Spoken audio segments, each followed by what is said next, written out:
Yes people, good morning, good evening, good afternoon. जो video देख रहे हैं सबके लिए कैसे हैं सब लोग। आई होप सो आप सब लोग जो बहुत बढ़िया रहे होंगे और मैं बता दूं मैं भी बहुत बढ़िया हूं। गाइस आज की क्लास के अंदर हम लोग जो करने वाले हैं हमारे पेपर नंबर 1 जो कॉमन पेपर है अपना यूजीसी नेट का, इसके अंदर जो यूनिट नंबर 10 है that is the higher education, उसमें एक्रेडिटेशन बॉडीज जो हैं उसके टॉपिक को हम आज के इस वीडियो के अंदर डिस्कस करेंगे।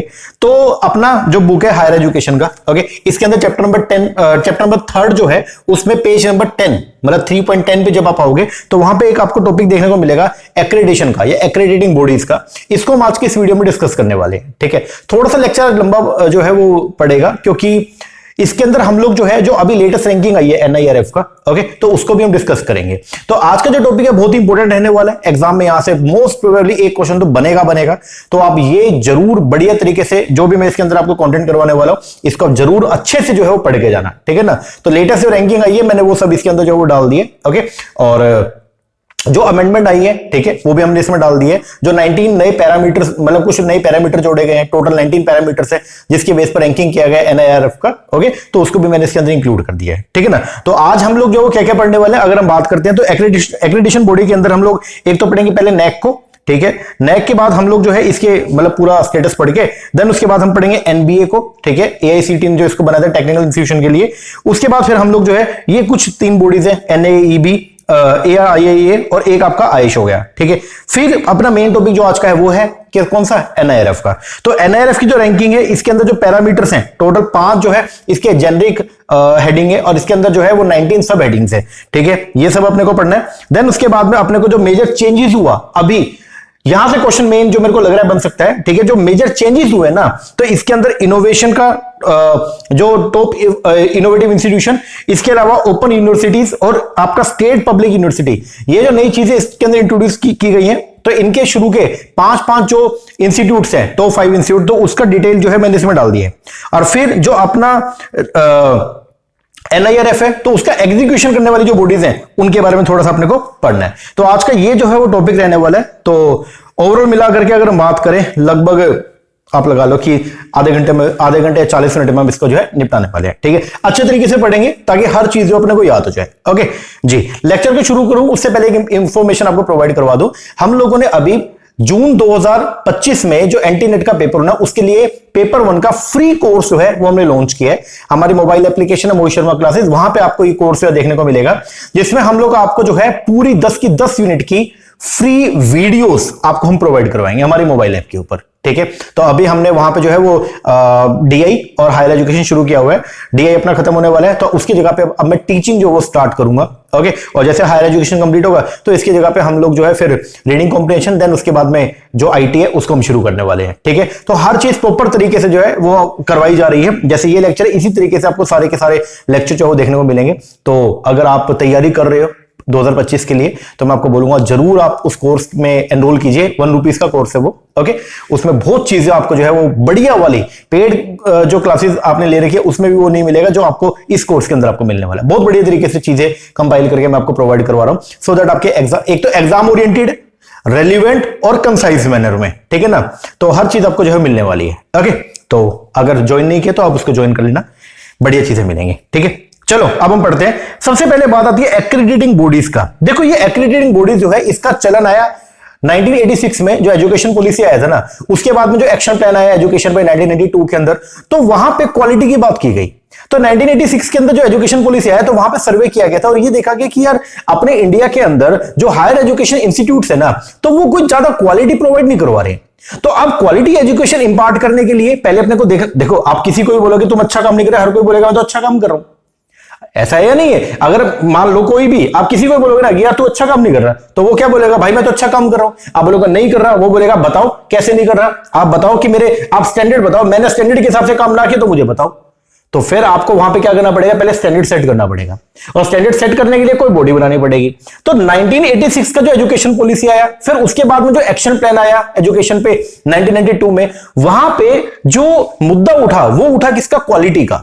वहां पे बात उठी किया जो हायर एजुकेशन इंस्टीट्यूट्स हैं उनको क्वालिटी इंपार्ट करनी चाहिए, क्वालिटी एजुकेशन देनी चाहिए सो दैट जो बच्चे वहां से पढ़ के निकले उनको बढ़िया उनके अंदर नॉलेज हो और उनको एम्प्लॉयमेंट अच्छे तरीके से मिल जाए। तो वहां पे फिर जरूरत महसूस हुई और वहां पे 1994 के अंदर लगभग 2 बॉडीज को, एक यूजीसी ने और एक एआईसीटीई ने, तो यूनिवर्सिटी ग्रांट कमीशन ने एक बॉडी को एस्टेब्लिश किया जिसको नैक बोलते हैं, NAAC, और AICTE ने एक बॉडी को जो है एस्टेब्लिश किया जिसको बोलते हैं NBA। ठीक है, अभी हम उसके बारे में जो है वो पढ़ेंगे। ठीक है, तो ये जो बॉडीज है बेसिकली ये क्या करती है, ये एक्रीडिटेशन प्रोवाइड करने का काम करती हैं। ये क्या करेंगे, जो भी हायर एजुकेशन इंस्टीट्यूट्स हैं ये उनकी रैंकिंग करती हैं, या रैंकिंग के अलावा हम ये बोल सकते हैं ये बॉडीज बेसिकली क्या करती है, जो भी हायर एजुकेशन इंस्टीट्यूट्स हैं तो उनका कुछ पैरामीटर इन्होंने डिसाइड किए, उन पैरामीटर के बेस पर ये देखती है कि क्या वो जो हायर एजुकेशन इंस्टीट्यूट्स है वो क्वालिटी इंपार्ट करवा पा रहा है या नहीं करवा पा रहा, और उसके बेस पर ये क्या करती है, उसको एक्रेडिटेशन प्रोवाइड कर देंगी, बेसिकली उसको एक मान्यता दे देंगी। ठीक है, कोई स्कोर दे देंगी। ठीक है ना, तो उसके बारे में अब हम लोग जो है वो पढ़ेंगे। तो स्टार्टिंग कब हुई, अगर हम एक्रेडिटेशन की बात करें तो अपने इंडिया के अंदर हायर एजुकेशन इंस्टीट्यूट्स में जो एक्रेडिटेशन की स्टार्टिंग हुई वो हुई 1986 की एजुकेशन पॉलिसी के बाद, और 1992 में जो एक्शन प्लान आया उसके बाद में। ठीक है, और कब, 1994 से शुरू हो गया था। आओ पढ़ना शुरू करेंगे। द आइडिया, ध्यान देना, बोल द आइडिया जो है क्वालिटी एश्योरेंस का in higher education in India emerge हुआ from the national policy of education 1986 which led to establishment of the NAAC. तो उसकी वजह से जब ये मुद्दा उठा तो फिर यूजीसी ने जो है एक बॉडी का एस्टेब्लिश करवाया जिसको बोलते हैं NAAC, National Assessment and Accreditation Council. और एक जो AICTE है, All India Council for Technical Education, उसने भी टेक्निकल इंस्टीट्यूट्स की रैंकिंग करवाने के लिए या उनको एक्रेडिटेशन प्रोवाइड करने के लिए उन्होंने भी एक बॉडी को एस्टेब्लिश किया, एक्रेडिटेशन बॉडी को, जिसको बोलते हैं NBA, बोलते नेशनल बोर्ड ऑफ एक्रेडिटेशन। ये जो बॉडीज हैं, चाहे नैक हो गया चाहे NB हो गया, ये इवेल्युएट करेंगे, किसको इवेल्युएट करेंगे, इंस्टीट्यूट्स को time to time, and encourage करेंगे उनको for quality improvement in order to attain the better score. Student can also judge the quality and standard of an institute from its accreditation. अब अगर मान लो दो institutes हैं, एक को मिला हुआ है A स्कोर और एक को मिला हुआ है C स्कोर, तो आप कैसे जजमेंट करोगे? सर जिसको A स्कोर मिला तो हम ये मानेंगे कि भाई वो क्वालिटी इंपार्ट करा होगा तभी तो उसको A स्कोर मिला, और जिसको C स्कोर मिला है तो इसका मतलब वो बढ़िया क्वालिटी इंपार्ट नहीं कर रहा। तो इन एक्रेडिटेशन के बेस पर स्टूडेंट भी जो है वो हायर एजुकेशन इंस्टीट्यूट की क्वालिटी को जज कर सकता है। ठीक है, एक्रेडिटेशन होता क्या है, एक्रेडिटेशन बेसिकली एक प्रोसेस है जिसमें हम लोग जो वो क्या करते हैं, इवैल्यूएट करते हैं। क्या करते हैं, इवैल्यूएशन करेंगे, और फिर इवैल्यूएशन करके पूरा जांच पड़ताल करके फिर सर्टिफाई करेंगे the quality of educational institute, कि वो जो एजुकेशन इंस्टीट्यूट है क्या वो क्वालिटी इंपार्ट कर रहा है या नहीं कर रहा है, एंड देयर प्रोग्राम, और उसके जो प्रोग्राम है, प्रोग्राम बेसिकली जो वो एजुकेशन, जैसे मान लो बैचलर डिग्री हो गया, मास्टर डिग्री हो गया, डिप्लोमा हो गया, तो वो अच्छे तरीके से सब चीज पढ़ाई करवा रहे हैं नहीं करवा रहे हैं। तो मेन एक्रेडिटेशन बॉडी जो है इंडिया के अंदर उसको हम पढ़ने वाले। सबसे पहले नंबर पे आ गई आपकी NAAC, बोले तो NAAC, National Assessment and Accreditation Council. ये बेसिकली क्वालिटी एजुकेशन की बात करता है। देखो जो NIRF है ना, NIRF भी रैंकिंग कर रहा है, और जो नैक है वो भी रैंकिंग कर रहा है यूनिवर्सिटीज का, कॉलेजेस का,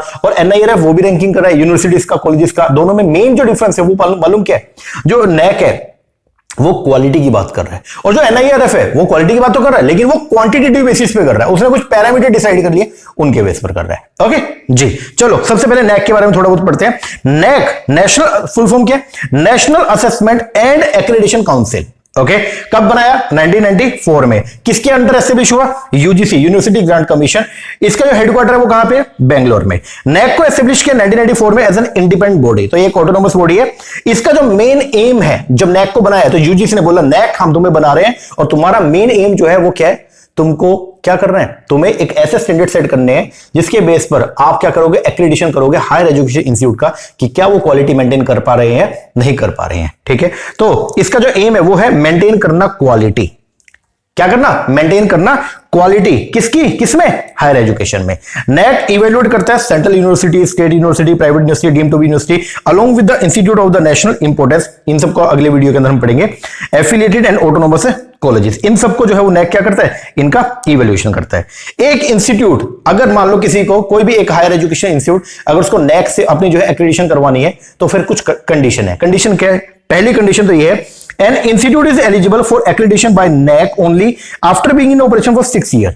या तो उस इंस्टीट्यूट को चलते चलते 6 साल हो गए हो, और या फिर उसने कम से कम 2 ग्रेजुएट प्रोग्राम जो है वो उसने कंडक्ट करवा दिए हो, और after having 2 round of the graduation which ever is earlier.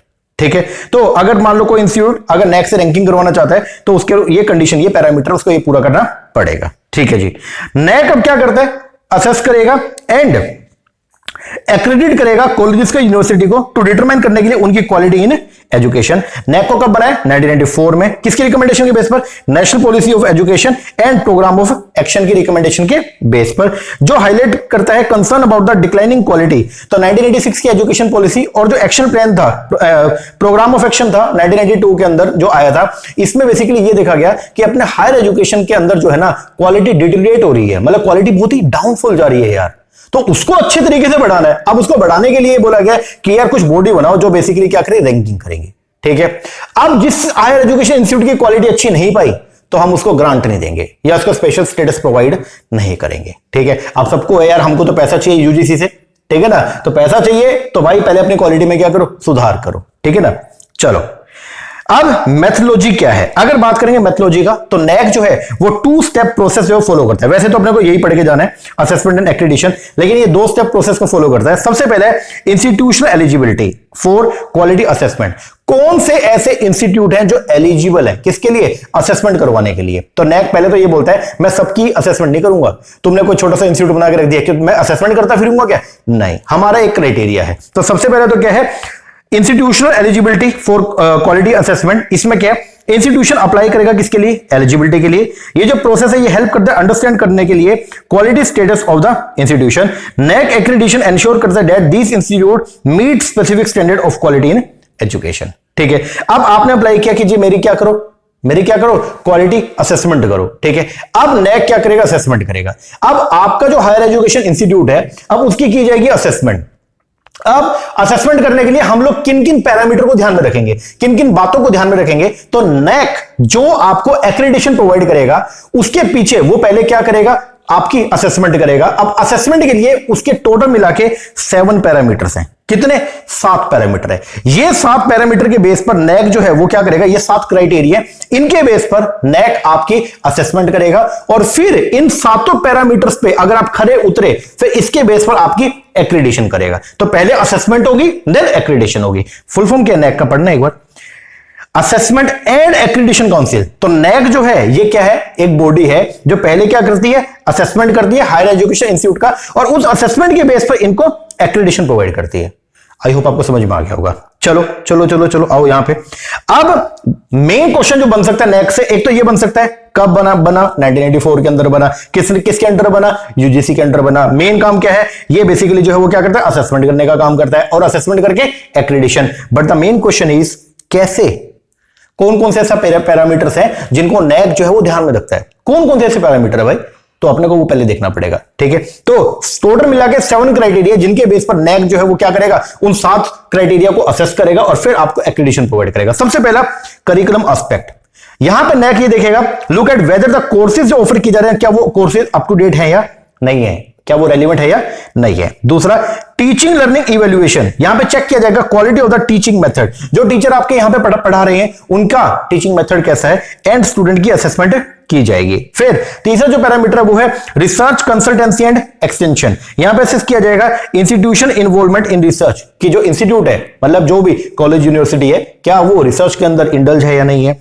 Consulting and community services, आगे इंफ्रास्ट्रक्चर भी चेक किया जाएगा, आपके यहां पे लाइब्रेरी कैसी है, आपके यहां पे क्लासरूम कैसी है, उनकी जो है वो दशा कैसी है उसको चेक करेंगे, उसके बेस पर जो है उनकी क्वालिटी चेक करेंगे। फिर स्टूडेंट सपोर्ट एंड प्रोग्रेशन, यहां पे हम देखेंगे इवैल्यूएट करेंगे द हेल्प कि स्टूडेंट को क्या क्या हेल्प अवेलेबल है और उनकी जो प्रोग्रेस है स्टडी में क्या उसको टाइम टू टाइम पे जो है वो इवैल्यूएट किया जाता है या नहीं किया जाता। फिर छठा जो है वो गवर्नेंस लीडरशिप एंड मैनेजमेंट, यहां पे एग्जामिन करेंगे how well the institution is run and कितने अच्छे तरीके से इंस्टीट्यूट को रन किया जा रहा है। और जो लास्ट पैरामीटर है that is the innovation and best practices, यहां पे देखेंगे कि क्या कॉलेज जो है या यूनिवर्सिटी जो है वो नए और इफेक्टिव प्रैक्टिसेस को क्या करने के लिए, इंप्रूवमेंट के लिए फॉलो कर रहा है या नहीं कर रहा। टोटल मिला के कितने पैरामीटर है, 7 पैरामीटर, 7 क्राइटेरिया क्या क्या जल्दी से पढ़ो। सबसे पहला करिकुलम, पहले तो पढ़ाई देखो भाई सबसे पहले तो, ठीक है, जो कोर्सेज प्रोवाइड करवाए जा रहे हैं। दूसरा टीचिंग लर्निंग एंड इवैल्यूएशन, तीसरा रिसर्च कंसल्टेंसी एंड एक्सटेंशन, चौथा इंफ्रास्ट्रक्चर चेक करेंगे, पांचवा स्टूडेंट सपोर्ट है या नहीं है, छठा गवर्नेंस लीडरशिप मैनेजमेंट और सातवां इनोवेशन। ये 7 पैरामीटर के बेस पर हम क्या करेंगे, आपका पहले असेसमेंट करेंगे। ठीक है, हम चेकलिस्ट लेके चलेंगे, हाँ क्लासरूम की दशा सही है, बच्चे ठीक है, टीचर का जो क्वालिटी है अच्छा है, ये सब के बेस पर हमने क्या कर लिया, असेसमेंट कर लिया। अब असेसमेंट के बेस पर अब हम क्या करेंगे, आपको एक्रेडिटेशन प्रोवाइड करेंगे। क्या करेंगे, एक्रेडिटेशन। रिजल्ट क्या होगा, इंस्टीट्यूशन, जो भी इंस्टीट्यूट है, ठीक है, उसको रिसीव होंगे क्या, ग्रेड ए बी सी और D and CGPA cumulative grade point average. इनके बेस पर अब उनको स्पेशल ग्रांट या स्पेशल जो है वो स्टेटस जो है वो एलोकेट किया जाएगा। ठीक है, एलिजिबिलिटी क्या है नेक का, नेक से अगर आपको एक्रेडिटेशन करवानी है तो आपको मैंने बता दिया कम से कम 6 साल आपको हो गए या कम से कम 2 ग्रेजुएट जो कोर्सेज हैं वो आपने कंप्लीट करवा दिए हो। And institute must have been operating at least 6 साल और have at least 2 batches of graduate. ठीक है, अभी की बात करें 16 जनवरी 2025 को डेटा जो है वो अपडेट किया गया नैक की साइट पे और यहां पे बोला गया टोटल नंबर ऑफ इंस्टीट्यूट जो नैक ने एक्रेडिट करे हैं। यूनिवर्सिटीज की बात करें तो है 419 और कॉलेजेस की बात करें वो है 6846, टोटल मिला के 7265। याद करके जाना 7265 जो है हायर एजुकेशन इंस्टीट्यूट है जिनका एक्रेडिटेशन नैक ने कर दिया है। ओके, आई होप आपको समझ में आ गया होगा। तो इसमें पढ़ने वाली जो चीजें, एक तो ये कब बना ये हमने देख लिया, किसके अंडर बना ये हमने देख लिया। मेन चीज क्या है, तो इसका जो मेन है वो है कि जो हायर एजुकेशन इंस्टीट्यूट्स हैं वो क्वालिटी मेंटेन करके चले, उसके लिए हम असेसमेंट करेंगे और एक्रेडिटेशन प्रोवाइड करेंगे। पैरामीटर क्या क्या वो हमने देख लिया, टोटल मिला के 7 जो है 7 क्राइटेरिया थे। करिकुलम एस्पेक्ट हो गया, दूसरा टीचिंग लर्निंग इवैल्यूएशन हो गया, फिर रिसर्च कंसल्टेंसी एक्सटेंशन हो गया, इंफ्रास्ट्रक्चर एंड लर्निंग रिसोर्स हो गया, स्टूडेंट सपोर्ट प्रोग्रेशन हो गया, गवर्नेंस लीडरशिप मैनेजमेंट हो गया and last is the innovation and best practice. खत्म।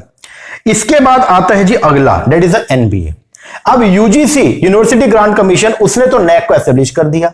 अब एआईसीटी जो है All India Council for Technical education वो बोला यार देखो ये तो जो यूनिवर्सिटीज एंड कॉलेजेस की तो असेसमेंट के लिए इन्होंने बॉडी बना दी, हम कैसे पीछे रहे। तो अब एआईसीटी बोला मैं भी क्या करूंगा, एक बॉडी बनाऊंगा, उस बॉडी का नाम रखूंगा एनबीए। क्या नाम रखूंगा, एनबीए। तो लोग बोले ये एनबीए क्या करेगा, तो ये बोला देखो जी जो भी higher education institutes technical education provide करवा रहे हैं ये एनबीए उनकी रैंकिंग करेगा।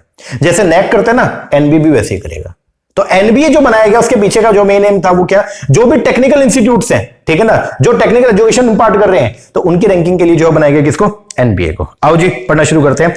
एनबीए को कब बनाया, 1994 के अंदर। ठीक है, जब इसको बनाया तब ये एआईसीटी में आ रहा था। उसके बाद 2010 से इसका जो स्टेटस है वो क्या हो गया, ऑटोनोमस हो गया। ठीक है, 2014 में स्पेशल बात याद करके जाना, 2014 में इसको ग्रांट किया गया फुल मेंबरशिप स्टेटस। कहां पे, वॉशिंगटन एकॉर्ड। तो ये याद करके जाना कि वॉशिंगटन एकॉर्ड के अंदर इसको फुल मेंबर स्टेटस जो है वो मिला है 2014 में। ठीक है, कब एस्टेब्लिश हुआ, 1994 में। किसके अंडर एस्टेब्लिश हुआ, तो ये सेक्शन 10U जो है All India Council for Technical education act, इसके अंडर इसका एस्टेब्लिश किया गया। हेडक्वार्टर कहां पे, न्यू दिल्ली में। कब बना, वही 1994 में। एनबीए को जब बनाया उसके पीछे का मेन एम क्या था, पढ़ते हैं। NBA was establish in 1994 for accreditation of technical program. जनवरी 2010 में NBA become an independent body और जनवरी 2010 से जो है एनबीए क्या बन गया, इंडिपेंडेंट बॉडी बन गया। द एक्रेडिटेशन प्रोसेस जो है वो स्टार्ट होगा यहां पे कैसे, सेल्फ असेसमेंट। वहां पे तो नैक की टीम खुद आएगी और फिर खुद असेस करेगी और एक्रेडिट करेगी। एनबीए वाले बोले देखो जी ऐसा है, हम टेक्निकल इंस्टीट्यूट्स वाले हैं, हमारे लोग बहुत बढ़िया पहले से काम कर रहे हैं ऑलरेडी, वो तो ठीक है, हम भी थोड़ा सा मतलब वो बोलते हैं ना सेल्फिश से हो गए थे हम भी कि नैक, यूजीसी ने नैक बना दिया तो हमने सोचा हम भी कुछ बना देते हैं, हमने एनबीए बना दिया। लेकिन हम नैक की तरह काम नहीं करने वाले, क्योंकि जो कॉलेजेस यूनिवर्सिटी, अब मतलब मैं मजाक में बोला, जो मतलब एनबीए उसका एआईसीटी का ऐसा सोचना था, जो कॉलेज यूनिवर्सिटी यूजीसी के अंडर आ रहे हैं ना यार वो ऐसे ही है। लेकिन हमारे अंडर जो कॉलेज जो इंस्टीट्यूट्स आ रहे हैं, जो टेक्निकल एजुकेशन इंपार्ट कर रहे हैं वो बहुत बढ़िया है। तो हम यूं नहीं कि हम अपने लोगों को भेजें एनबीए के लोगों को और वो शुरुआत करें, वो जाके पहले असेसमेंट एक्रेडिटेशन वो क्या करें, क्या बोलते हैं, असेसमेंट करें फिर एक्रेडिटेशन करें। नहीं, हम अपने कॉलेजेस को बोल देंगे या हम अपने टेक्निकल जो इंस्टीट्यूशंस हैं उनको बोल देंगे कि आप एक काम करो, आप सेल्फ असेसमेंट करना, आप खुद से असेस करो कि तुम कैसी क्वालिटी इंपार्ट कर रहे हो और फिर उसकी SAR बनाओ, सेल्फ असेसमेंट रिपोर्ट बनाओ और रिपोर्ट बनाने के बाद हमको भेज देना, पोर्टल के ऊपर डाल देना। ठीक है, फिर हम यहां से आएंगे और आके देखेंगे कि जो आपने रिपोर्ट बनाई है वो ठीक है या नहीं है, उसके बेस पर आपको एक्रेडिटेशन प्रोवाइड कर देंगे। कितना सिंपल है। वहां पे नैक वाले बंदे खुद एक्रेडिटेशन करते हैं, खुद असेसमेंट मतलब खुद असेसमेंट करेंगे फिर एक्रेडिटेशन। और यहां पे जो एक्रेडिटेशन का प्रोसेस है वो स्टार्ट होता है कैसे, सेल्फ असेसमेंट से। हमने कॉलेजेस को बोल दिया कि तुम अपने हिसाब से जो है वो क्या करना, सेल्फ असेसमेंट करना। फिर सेल्फ असेसमेंट जो रिपोर्ट होगी वो एनबीए की साइट पे पोर्टल पे क्या कर देना, अपलोड कर देना। फिर एनबीए के ऑफिशियल्स आएंगे आपके कॉलेज में और आके चेक करेंगे। चलो पढ़ते हैं कैसे है। एनबीए का जो प्रोसेस है, एक्रेडिटेशन का प्रोसेस है, वो स्टार्ट होता है with a self assessment report से, जिसमें institute have to report on the base of vision, mission, programme education objective, programme outcome, programme curriculum. तो ये इसके पैरामीटर्स हैं, ठीक है ना। Student performance, faculty contribution, facilities and technical support, academic support unit and teaching learning process, governance, institutional support and financial resource and continuous improvement. ये सब के बेस पर आप अपना क्या करना, एक सेल्फ असेसमेंट रिपोर्ट बना देना। Visit are then organised by the team of NBA, और बाद में फिर हमारे टीम से लोग जो है वो आपके कॉलेज में आएंगे और आके देखेंगे कि आपने जो रिपोर्ट हमको भेजी है क्या वो रिपोर्ट ठीक है या नहीं है। Which report the status based on which accreditation is granted. तो मतलब सबसे पहले क्या date is after submitting the SCR self assessment report, NBA की टीम जो है फिर विजिट करेगी इंस्टीट्यूट में, क्या करने के लिए, इवैल्यूएशन करने के लिए, ठीक है। तो एनबीए को कब बना, 1994 में अंडर द एआईसीटीई एक्ट। इसका जो मेन एम था वो क्या था, इवैल्यूएट करना the quality of the programme, quality किसकी, ऑफ द प्रोग्राम, वो सब कोर्सेज की जो ऑफर की जा रही है किसके द्वारा, टेक्निकल इंस्टीट्यूट्स के द्वारा। This include programme from diploma to post graduate level. इसके अंदर सारे तरह के प्रोग्राम आएंगे, क्या वो डिप्लोमा से लेके post graduate level in the field like engineering, technology, management, pharmacy and architecture.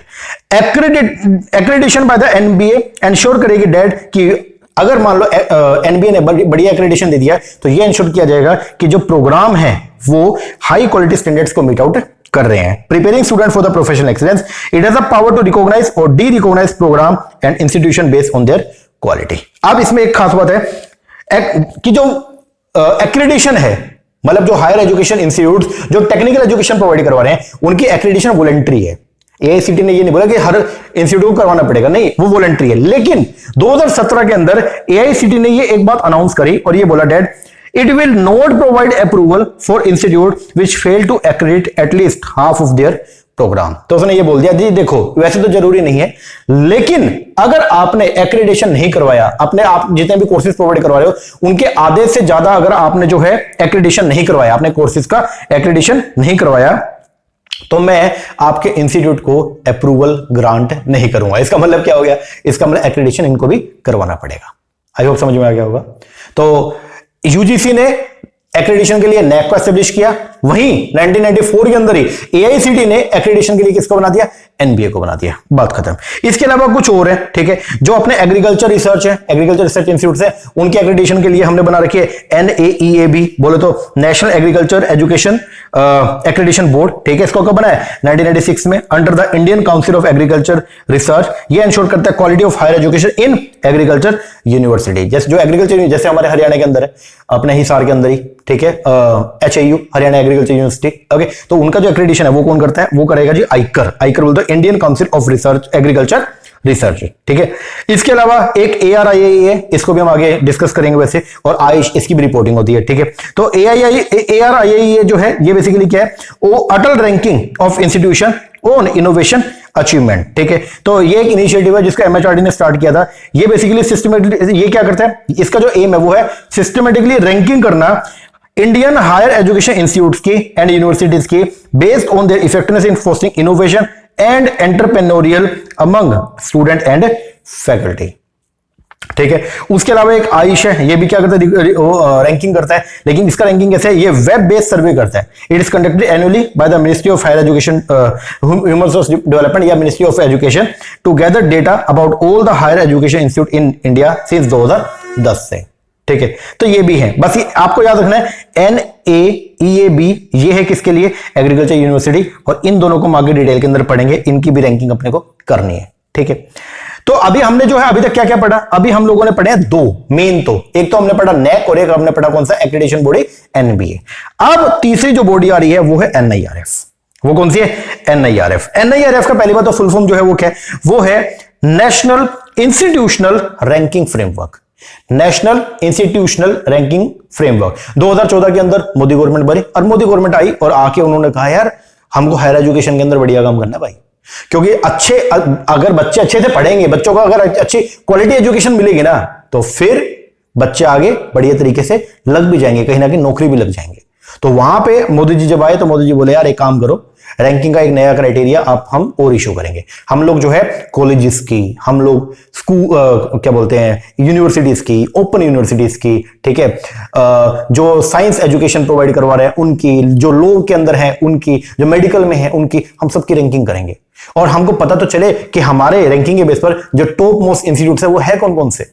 तो उसके लिए 2015 में सबसे पहले NIRF की जो है वो शुरुआत की गई। इसने अपना पहला रैंकिंग 2016 में जो क्या किया, स्टार्ट किया। अभी लेटेस्ट जो 2024 वाली रैंकिंग है वो आज के इस वीडियो के अंदर हम लोग जो है पूरा का पूरा डिस्कस करेंगे। तो पहली बात तो NIRF है क्या, नेशनल इंस्टीट्यूशनल रैंकिंग फ्रेमवर्क। ये एक है फ्रेमवर्क है, बोलते ये भी क्राइटेरिया है, ठीक है। क्या है, कैसा है, नेशनल लेवल पे, रीजनल लेवल पे नहीं है, नेशनल लेवल पे है इंस्टीट्यूशनल रैंकिंग, ठीक है ना। तो NIRF कब बना, 2015 में। इसको एस्टेब्लिश किया था मिनिस्ट्री ऑफ एजुकेशन, MOE। पहले इसका नाम था MHRD, अब इसका नाम क्या, MOE, ठीक है। जो ये रैंकिंग करेगा वो कौन करेगा, NBA। कौन करेगा, NBA। ध्यान देना, ये जो इसका जो रैंकिंग है उसकी जो मेन पावर जो दी गई है वो अभी भी किसके पास में, NBA। ये ध्यान है क्या, ये देखो, ये हमने पढ़ा ना, NBA national body of accreditation, national board of accreditation, यही है। मतलब रैंकिंग तो है NIRF का, लेकिन एक्चुअल में जो स्टाफ जो इनकी रैंकिंग करने वाला है वो किसका होगा, NBA का होगा, ठीक है। फर्स्ट रैंकिंग कब हुआ, 2016 में, और लेटेस्ट कौन सी है, 2024 का। आओ थोड़ा बहुत NIRF के बारे में पढ़ते हैं। NIRF का फुल फॉर्म पहले तो नेशनल इंस्टीट्यूशनल रैंकिंग फ्रेमवर्क। इसको अप्रूव किया गया MHRD के द्वारा और इसको लॉन्च किया, कब लॉन्च किया, 29 सितंबर 2015 को। इसने अपना पहला जो लिस्ट था, ठीक है, वो निकाला 4 अप्रैल 2016 को। ये जो फ्रेमवर्क है ये आउटलाइन करता है एक मेथोडोलॉजी टू रैंक करेंगे इंस्टीट्यूशन को across the country. The methodology draw करेगा from the overall recommendation and broad understanding arrive by the core committee set up by MHRD to identify the broad parameter for ranking various university and institution। अब यहां पे अब आपके mind में आ रहा होगा, sir NAC भी तो यही कर रहा है, अलग अलग कॉलेजेस यूनिवर्सिटी इनकी जो है रैंकिंग करता है, तो NIRF क्यों स्टार्ट किया। अब कुछ खास बातें हैं, ध्यान देना। NAC जो है, national Assessment and Accreditation Council, ये फोकस करता है ऑन क्वालिटेटिव असेसमेंट पे, ये क्वालिटेटिव असेसमेंट के ऊपर फोकस करता है, जबकि accreditation of higher education institution, जबकि NIRF जो है वो फोकस करता है किस पे, quantitative ranking based on various performance matrix, ठीक है। तो ध्यान रखना कि अगर NAC की बात करें तो NAC जो है वो क्या करता है, NAC का मेन फोकस है क्वालिटेटिव असेसमेंट पे, जबकि NIRF जो है उसका मेन फोकस क्या है, quantitative ranking based on various performance matrix, ठीक है। NIRF प्रोवाइड करेगा आपको एक मेथोडोलॉजी, NIRF आपको एक क्राइटेरिया प्रोवाइड करेगा जिसके बेस पर आप रैंक करेंगे इंस्टीट्यूट्स को across the country. Ranking system जो है उसको डिजाइन किया जाएगा इवैल्यूएट करने के लिए overall quality and performance of the education institution in India, ठीक है। जो फाइनल रैंकिंग लिस्ट अभी आई है 2024 का, इसमें कंप्राइज किया गया 19 पैरामीटर, टोटल मिला के कितने पैरामीटर है, 19 पैरामीटर है, जिनको ऑर्गेनाइज किया गया 5 जेनेरिक ग्रुप ऑफ पैरामीटर। तो 5 ब्रॉड कैटेगरी है, उसके अंदर 19 सब कैटेगरी है, ठीक है। 5 ब्रॉड कैटेगरी और उसके अंदर 19 सब category. Many of these parameter align with the global standard. इनमें से कुछ पैरामीटर तो ऐसे हैं जो ग्लोबल स्टैंडर्ड से मिलते जुलते हैं, और कुछ पैरामीटर ऐसे हैं जो हमने इंडिया के एनवायरमेंट के हिसाब से बनाए हैं, ठीक है। तो मेनी ऑफ दीज पैरामीटर जो अलाइन करते हैं with the global standard, focus on teaching, learning and research environment, while some, लेकिन कुछ जो है वो स्पेसिफिक है किसके लिए, इंडिया के लिए, जो रिफ्लेक्ट करते हैं aspiration of its growing higher education population. India specific parameter के अंदर है बेसिकली जैसे regional diversity, outreach, gender equity, inclusion of the disadvantage group of society et cetera. अब रैंकिंग क्राइटेरिया क्या है, तो पहली बात तो 5 तो ब्रॉड कैटेगरी है, 5 तो ब्रॉड कैटेगरी है, उसके अंदर 19 सब कैटेगरी है। तो 5 ब्रॉड में सबसे पहले अब यहां पे क्या होगा, वेट असाइन किया गया है। तो सबसे पहले जो कैटेगरी है वो है टीचिंग, लर्निंग एंड रिसोर्स। इसको कितना वेट असाइन किया गया, 0.30, एक में से 0.30, मतलब 30% वेटेज जो है वो दिया गया किसको, टीचिंग, लर्निंग एंड रिसोर्स को। तो अब जब NIRF की रैंकिंग होगी तो वहां पे टीचिंग, लर्निंग एंड रिसोर्सेज, इनको 30% वेटेज दिया जाएगा। अब इसके अंदर हम क्या क्या चीजें चेक करेंगे, 6 चीजें, इसमें टोटल मिला के 6 चीजें हैं।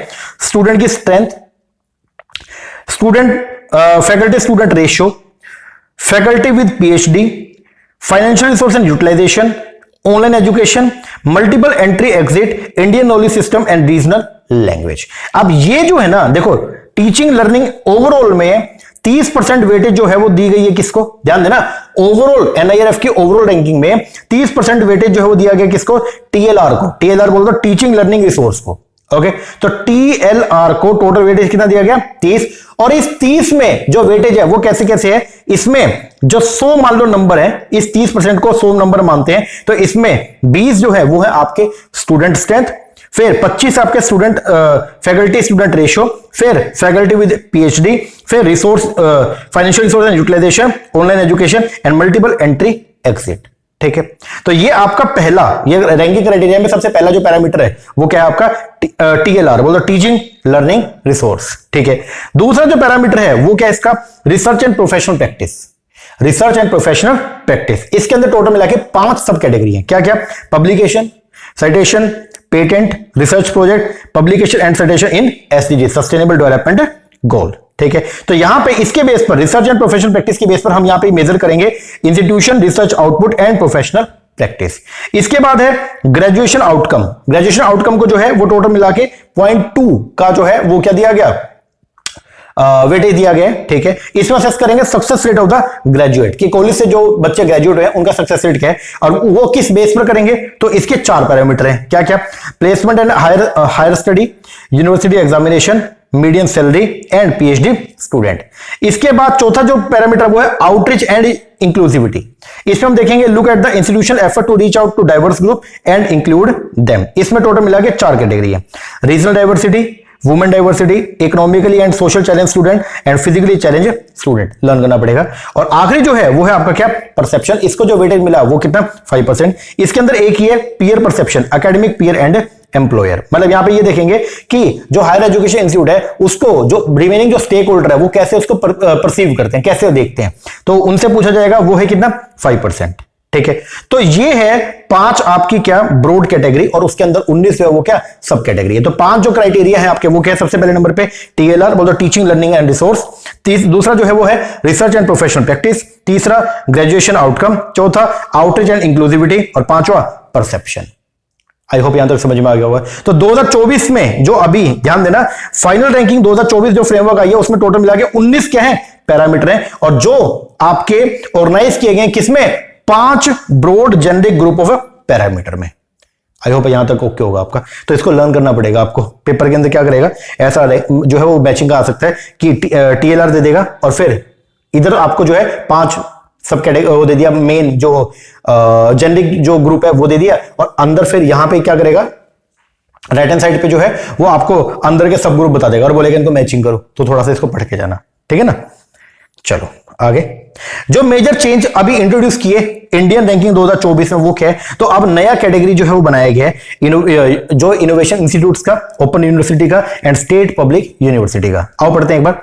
द इनोवेशन रैंकिंग जो है 2023 का, ये पहले कंडक्ट हुआ था। ठीक है, इसमें जो मेथोडोलॉजी यूज किया गया था वो था कौन सा, जो ARIIA ने डेवलप करी थी। ये बेसिकली ARIIA जो है ये इनोवेशन सेल है किसका, मिनिस्ट्री ऑफ एजुकेशन का। However ranking methodology for the innovation institution have been, उसको रीडिफाइन किया गया to align with the National Institution Ranking Framework. नया जो पैरामीटर और मेथोडोलॉजी जो है फॉर रैंकिंग इंस्टीट्यूशन के लिए वो है क्या है, innovation, as well as 2 additional category और बनाई गई है, एक है ओपन यूनिवर्सिटी का और एक कौन सा, पब्लिक यूनिवर्सिटी। इसको इंट्रोड्यूस किया गया from this year onward, have been developed under the NIRF and available on the NIRF website. ठीक है, अब क्या क्या है अपने को पढ़ना है। सबसे पहले जो रैंकिंग किया गया 2024 का जो NIRF का रैंकिंग है उसमें सबसे पहले ओवरऑल में बताया गया टॉप 5 इंस्टीट्यूट्स ओवरऑल में। सबसे पहले नंबर पे है कौन सा, IIT मद्रास, दूसरे नंबर पे IIS Indian Institute of science Bangalore, तीसरे नंबर पे IIT बॉम्बे, चौथे पे IIT दिल्ली और पांचवें पे IIT कानपुर। तो सबसे पहले तो ये बता दिया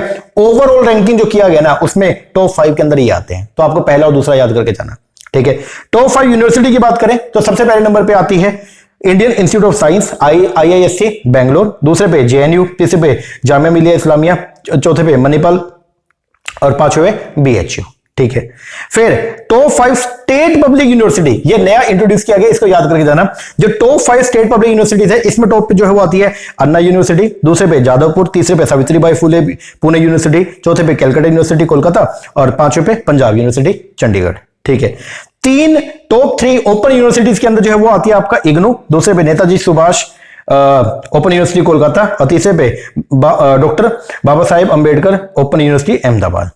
टॉप 3 स्किल यूनिवर्सिटीज के अंदर है सिम्बोसिस पहले पे, दूसरे पे है आपका विश्वकर्मा स्किल यूनिवर्सिटी और तीसरे पे आपका भारतीय स्किल डेवलपमेंट यूनिवर्सिटी। ठीक है। टॉप 5 कॉलेजेस के अंदर सबसे पहले नंबर पे आता है हिंदू कॉलेज, दूसरे पे आपका मिरांडा हाउस, तीसरे पे स्टीवन कॉलेज, चौथे पे रामकृष्ण मिशन विवेकानंद और पांचवे पे है आपका आत्माराम। ठीक है। टॉप 5 रिसर्च इंस्टीट्यूट के अंदर जो है सबसे पहले पे तो आईएएस बेंगलोर, दूसरे पे आईआईटी मद्रास, तीसरे पे आईआईटी दिल्ली, फिर चौथे पे आईआईटी बॉम्बे और पांचवे पे आईआईटी खड़गपुर। ठीक है। टॉप 5 इनोवेशन इंस्टीट्यूट्स के अंदर जो है पहले नंबर पे कौन है? आईआईटी बॉम्बे, इनोवेशन में आईआईटी बॉम्बे, फिर दूसरे पे आईआईटी मद्रास, तीसरे पे आईआईटी हैदराबाद। ये टॉप 5 इंस्टीट्यूट इन इंजीनियरिंग के अंदर जो है वो पहले नंबर पे कौन है? IIT Madras. Top 5 institute in management में, अगर मैनेजमेंट स्टडी की बात करें तो वहां पे जो है वो कौन है? Indian Institute of Management Ahmedabad, IM Ahmedabad पहले पे, दूसरे पे आईएम बेंगलोर, तीसरे पे आईएम कोझिकोड और चौथे पे जो Indian Institute of Technology Delhi और पांचवें पे है IM Calcutta. Top 5 institute pharmacy, pharmacy के अंदर ये देखिए सबसे पहले नंबर पे कौन सा है? जामिया हमदर्द। ठीक है, ये टॉप पे आ रहा है कई दिनों से। फिर टॉप 5 इंस्टीट्यूशन इन आर्किटेक्ट के अंदर जो है वो कौन सा है? आईआईटी रुड़की पहले नंबर पे। ठीक है, मेन तो पहला ही है जो आप पढ़ के जाना। ठीक है। फिर टॉप 5 इंस्टीट्यूट इन लॉ के अंदर कौन सा है? National law school of India university Bangalore और दूसरे पे है आपका एनएलयू जो नेशनल लॉ यूनिवर्सिटी दिल्ली है ना, वो दूसरे नंबर पे है। टॉप 5 मेडिकल के अंदर वही भाई ये तो आना ही है, जो एम्स है न्यू दिल्ली का, ये टॉप 1 के अंदर टॉप 1 में है। ठीक है। टॉप 1 इंस्टीट्यूट इन डेंटल के अंदर जो है वो है आपका चेन्नई का Savita institute of medical and technical science. Top 5 agriculture and allied sector के अंदर जो है पहले नंबर पे जो है आपका Indian agriculture research institute new Delhi. ठीक है। दूसरे पे आईकर जो अपना national dairy research institute Karnal Haryana, तीसरे पे आपका पंजाब एग्रीकल्चर यूनिवर्सिटी। तो ये टोटल मिला के 16 जो है वो डिफरेंट कैटेगरी आपको मैंने बता दिया। ठीक है, आपको फर्स्ट जरूर पढ़ के जाना है। एक तो ये जो ओवरऑल टॉप है ना यार, ये तो पांचों पढ़ जाना। ओवरऑल के अंदर तो सबसे पहले आईआईटी मद्रास है, दूसरे पे आईएएस बेंगलोर है, तीसरे पे आईआईटी बॉम्बे, चौथे पे आईआईटी दिल्ली और पांचवें पे आईआईटी कानपुर। फिर टॉप 5 यूनिवर्सिटी में फर्स्ट वाला पढ़ जाना। 5 यूनिवर्सिटी में पहले नंबर पे Indian Institute of science JNU दूसरे नंबर पे। ठीक है, तो इस तरीके से जो फर्स्ट है ना, जो जिसको फर्स्ट रैंक में है वो तो आप जरूर पढ़ के जाना। ये है आपका एनआईआरएफ का रैंकिंग। अब बात करते हैं एग्जीक्यूशन का। ये जो रैंकिंग करी है इसका एग्जीक्यूशन जो है वो किया है किसने? एनबीए ने। और जो पोर्टल प्रोवाइड किया है वो करा है किसने? इनफ्लिपनेट सेंटर ने। अब पहले एनबीए के बारे में थोड़ा सा देख लो। NBA national board of accreditation, ये एक प्राइमरी एजेंसी है that was given the overall responsibility, जिसको काम सौंपा गया किसका? Of coordinating and executing the ranking work in consultation with the implementation core committee constituted by the ministry of education. NBA invite करेगा application for registration of institution for ranking in various discipline and overall ranking. ये coordinate करेगा with its collaborator to execute all aspect of the ranking work. तो main जो काम है ranking का वो जिम्मा किसको दिया गया था? एनबीए को। अब एनबीए को जो है उसके काम को थोड़ा इजी करने के लिए वेब पोर्टल जो है जहां पे सारा डेटा आपको अवेलेबल हो जाए वो प्रोवाइड कौन करे? इनफ्लिपनेट सेंटर। तो इनफ्लिपनेट की फुल फॉर्म जो है वो क्या? Information and library network centre. ये रिस्पॉन्सिबल है for the development of the NIRF web portal. तो एनआईआरएफ का जो वेब पोर्टल है इसको डेवलप किया किसने? इनफ्लिपनेट ने। Including data capturing system, perception capturing system, feedback mechanism and the ranking platform. तो ये बात ध्यान रखना, पेपर में आ सकता है कि जो एनआईआर रैंकिंग हुई है उसमें एग्जीक्यूटिव बॉडी जो है वो कौन है? तो मेन एग्जीक्यूशन जो है वो किया किसने? एनबीए ने। और इसके लिए वेब पोर्टल जो प्रोवाइड किया वो किसने किया है? वो किया है इनफ्लिपनेट सेंटर ने। आई होप समझ में आ गया होगा। बोलो जी सर। ये था अपना आज का लेक्चर जिसके अंदर आज हमने जो है वो क्या क्या पढ़ा, जल्दी से देख लो एक बार, जल्दी। हमने एक्रेडिटेशन बॉडी के बारे में पढ़ा पहले तो, जिसके अंदर हमने सबसे पहले पढ़ा नैक के बारे में। ठीक है, क्यों शुरुआत किया गया वो पढ़ लिया। नैक के बाद फिर हम लोगों ने जो है वो पढ़ा किसके बारे में? सेकंड था एनबीए, उसके बारे में। फिर इसके बाद में हम लोगों ने जो है कुछ और भी पढ़ लिए। ठीक है, और फिर मेन था अपना कौन सा? एनआईआरएफ। अब एनआईआरएफ की जो रैंकिंग है उसके अंदर जो 5 आपके कैसे क्या है? 1900 पैरामीटर है और 5 इसके एजेंडा ग्रुप हैं। वो 5 एजेंडा ग्रुप आपको मैंने बता दिया, 19 पैरामीटर्स के अंदर के हमने देख लिए। इसके बाद कैसे कैसे हुआ है तो ये आपको मैंने बता दिया। ओवरऑल के अंदर कौन है? ठीक है, 5 टॉप 5 यूनिवर्सिटी में क्या है, तो टोटल मिला के 16 जो है वो कैटेगरी इसके अंदर एस्टैब्लिश किया गया है। इसके बाद फिर हमने ये भी देख लिया कि ये जो जिम्मा है ये किसको दिया? तो एग्जीक्यूशन की जिम्मेवारी जो है दिया गया किसको? एनबीए को। और उसको वेब पोर्टल जो है वो प्रोवाइड करवा रहा है कौन? वो प्रोवाइड करवाया किसने? इनफ्लिपनेट सेंटर ने। ओके जी सर। लो जी, ये हो गया हमारा आज का रैंकिंग का टॉपिक कंप्लीट। ओके, अब अगली वीडियो के अंदर हम लोग जो है वो पढ़ेंगे, पहले एक्रेडिटेशन वाला हो गया, अब रेगुलेशन वाली चीज को जो है वो थोड़ा बहुत पढ़ेंगे। ठीक है ना? तो अभी आप इसको एक बार करो। लेक्चर कैसा लगा कमेंट करके जरूर बताना। अच्छा लगा अच्छा कमेंट कीजिएगा। बाकी अगर आपने अभी तक हमारा कोर्स जो है फ्री जो कोर्स है 1 रुपीज वाला, अगर वो ज्वाइन नहीं किया तो यार उसको जरूर ज्वाइन कर लो। वहां पे बहुत चीजें आपको बढ़िया लेवल पे मिलने वाली है। ठीक है ना जी सर। चलो एक बार इतना करें, बाकी मिलते हैं नेक्स्ट वीडियो में। तब तक के लिए थैंक यू वेरी मच।